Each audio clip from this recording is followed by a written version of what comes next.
بسم اللہ الرحمن الرحیم۔ السلام علیکم ورحمۃ اللہ وبرکاتہ۔ قرآن مجید میں سائنسی حقائق کمیٹی کے سربراہ اور مصر کی سپریم کونسل آف اسلامی امور کمیٹی کے بھی سربراہ ہیں۔ انہوں نے میزبان سے کہا کہ اس آیت کریمہ کی وضاحت کے لیے میرے پاس ایک واقعہ موجود ہے۔ انہوں نے اس واقعہ کی وضاحت کرتے ہوئے کہا کہ ایک دفعہ میں برطانیہ کے مغرب میں واقع کارڈف یونیورسٹی میں ایک لیکچر دے رہا تھا، جس کو سننے کے لیے مسلم اور غیر مسلم طلباء کی کثیر تعداد موجود تھی۔ قرآن میں بیان کردہ سائنسی حقائق پر جامعہ انداز میں گفتگو ہو رہی تھی کہ ایک نو مسلم نوجوان کھڑا ہوا اور مجھے اس آیت کریمہ کی طرف اشارہ کرتے ہوئے کہا کہ سر، کیا آپ نے اللہ تعالیٰ کے اس فرمان پر غور فرمایا ہے؟ کیا یہ قرآن میں بیان کردہ ایک سائنسی حقیقت نہیں ہے؟ ڈاکٹر زغلول النجار نے جواب دیتے ہوئے کہا کہ نہیں، کیونکہ سائنس کی دریافت کردہ حیران کن اشیاء یا واقعات کی تشریح سائنس کے ذریعے کی جا سکتی ہے، مگر معجزہ ایک مافوق الفطر شے ہے جس کو ہم سائنسی اصولوں سے ثابت نہیں کر سکتے۔ چاند کا دو ٹکڑے ہونا ایک معجزہ تھا جس کو اللہ تعالیٰ نے نبوت محمد صلی اللہ علیہ وآلہ وسلم کی سچائی کے لیے بطور دلیل دکھایا۔ حقیقی معجزات ان لوگوں کے لیے قطعی طور پر سچائی کی دلیل ہوتے ہیں جو ان کا مشاہدہ کرتے ہیں۔ ہم اس کو اس لیے معجزہ تسلیم کرتے ہیں کیونکہ اس کا ذکر قرآن و حدیث میں موجود ہے۔ اگر یہ ذکر قرآن و حدیث میں موجود نہ ہوتا تو ہم اس زمانے کے لوگ اس کو معجزہ تسلیم نہ کرتے۔ علاوہ ازیں ہمارا اس پر بھی ایمان ہے کہ اللہ ہر چیز پر قدرت رکھتا ہے۔ پھر انہوں نے چاند کے دو ٹکڑے ہونے کے واقعہ کو بیان کرتے ہوئے کہا کہ احادیث کے مطابق ہجرت سے 5 سال قبل قریش کے کچھ لوگ حضور اکرم صلی اللہ علیہ وآلہ وسلم کے پاس آئے اور انہوں نے کہا کہ اگر آپ واقعی اللہ کے سچے نبی ہیں تو ہمیں کوئی معجزہ دکھائیں۔ حضور نبی اکرم صلی اللہ علیہ وآلہ وسلم نے ان سے پوچھا کہ آپ لوگ کیا چاہتے ہیں؟ انہوں نے ناممکن کام کا خیال کرتے ہوئے کہا کہ اس چاند کے دو ٹکڑے کر دو۔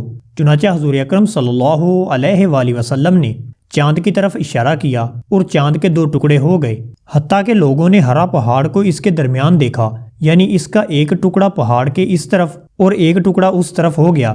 ابن مسعود رضی اللہ تعالی عنہ فرماتے ہیں سب لوگوں نے اسے بخوبی دیکھا اور آپ صلی اللہ علیہ وآلہ وسلم نے فرمایا دیکھو، یاد رکھنا اور گواہ رہنا۔ کفار مکہ نے یہ دیکھ کر کہا کہ یہ ابن ابی کبشہ یعنی رسول اللہ صلی اللہ علیہ وآلہ وسلم کا جادو ہے۔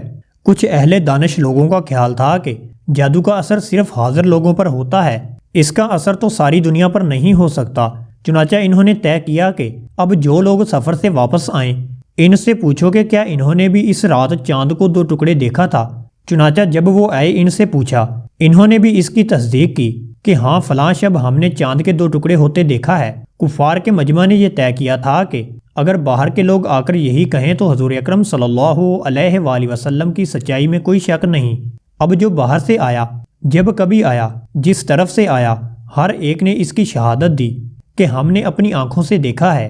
اس شہادت کے باوجود کچھ لوگوں نے اس معجزے کا یقین کر لیا، مگر کفار کی اکثریت پھر بھی انکار پر اڑی رہی۔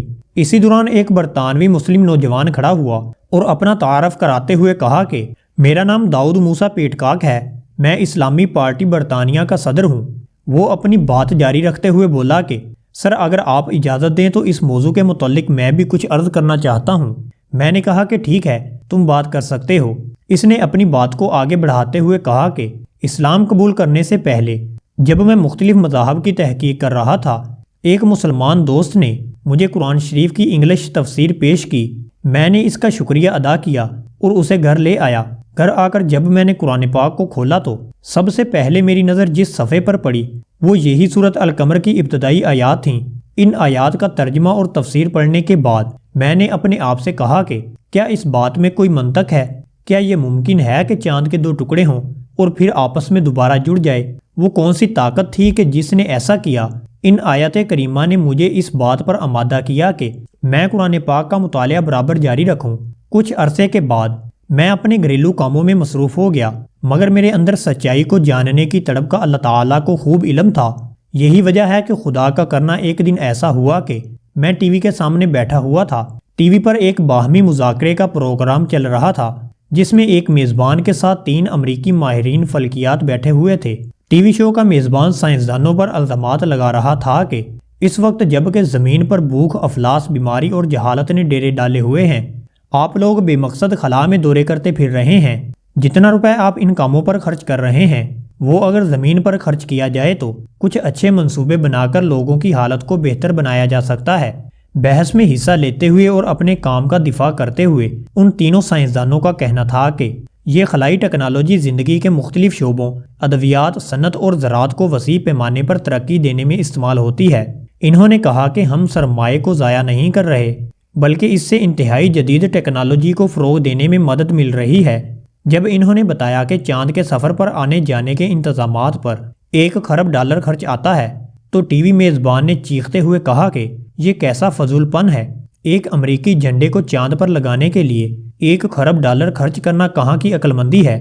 سائنسدانوں نے جواباً کہا کہ نہیں، ہم چاند پر اس لیے نہیں گئے کہ ہم وہاں جھنڈا گاڑ سکیں، بلکہ ہمارا مقصد چاند کی بناوٹ کا جائزہ لینا تھا۔ دراصل ہم نے چاند پر ایک ایسی دریافت کی ہے کہ جس کا لوگوں کو یقین دلانے کے لیے ہمیں اس سے دگنی رقم بھی خرچ کرنا پڑ سکتی ہے، مگر تاحال لوگ اس بات کو نہ مانتے ہیں اور نہ کبھی مانیں گے۔ میزبان نے پوچھا کہ وہ دریافت کیا ہے؟ انہوں نے جواب دیتے ہوئے کہا کہ ایک دن چاند کے 2 ٹکڑے ہوئے تھے اور پھر یہ دوبارہ آپس میں مل گئے۔ میزبان نے پوچھا کہ آپ نے یہ چیز کس طرح محسوس کی؟ انہوں نے کہا کہ ہم نے تبدیل شدہ چٹانوں کی ایک ایسی پٹی وہاں دیکھی ہے کہ جس نے چاند کو اس کی سطح سے مرکز تک اور پھر مرکز سے اس کی دوسری سطح تک کو کاٹا ہوا ہے۔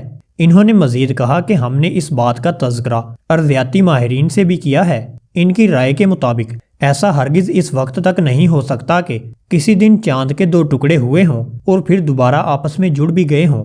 برطانوی مسلم نوجوان نے بتایا کہ جب میں نے یہ گفتگو سنی تو اپنی کرسی سے اچھل پڑا اور بے ساختہ میرے منہ سے نکلا کہ اللہ تعالیٰ نے امریکیوں کو اس کام کے لیے تیار کیا کہ وہ خربوں ڈالر لگا کر مسلمانوں کے معجزے کو ثابت کریں، وہ معجزہ کہ جس کا ظہور آج سے 1400 سال قبل مسلمانوں کے پیغمبر کے ہاتھوں ہوا۔ میں نے سوچا کہ اس مذہب کو ضرور سچا ہونا چاہیے۔ میں نے قرآن کو کھولا اور سورۃ قمر کو پھر پڑھا۔ در حقیقت یہی سورہ میرے اسلام میں داخلے کا سبب بنی۔ سبحان اللہ۔ دوستو، یہ واقعہ سننے کے بعد امید کرتے ہیں کہ آپ بھی خوشی سے جھوم اٹھے ہوں گے۔